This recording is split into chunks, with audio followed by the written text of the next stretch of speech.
Doctor ने कहा है कि तुम खुश नसीब हो। जब मुझे हॉस्पिटल से घर लेकर आ रहे थे बाबा, तो मुझे डॉक्टर ने कहा था फोन वगैरह इस्तेमाल मत करना। तुम हॉस्पिटल में क्यों नहीं रुकी? पैसों का मसला था? ज्यादा खर्चे की वजह से बाबा मुझे घर ले आए। आतिफ के खिलाफ रिपोर्ट तो करवाई है ना तुमने? बाबा ने मना कर दिया। वो कह रहे थे मैं आतिफ से खुद जाकर बात करूंगा।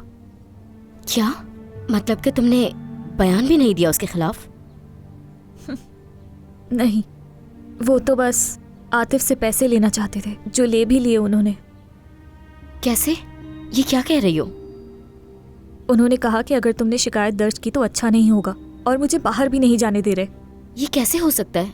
यानी उसके खिलाफ कंप्लेन कराने के बजाय उन्होंने पैसे ले लिए आतिफ से? तुम्हारे बाबा ने तो वाकई हद कर दी है। आतिफ ने कहा कि नसरीन ने मेरे पैसे चोरी किए हैं और वो पैसे मैं तुम्हारे साथ मिलकर खर्च कर रही हूँ। अगर मैं होती तो उसे अच्छी तरह बताती। उसे अपने पैसों की खुद हिफाजत करनी चाहिए थी ना। बाबा वही पैसे मांग रहे जो तुमने दिए थे।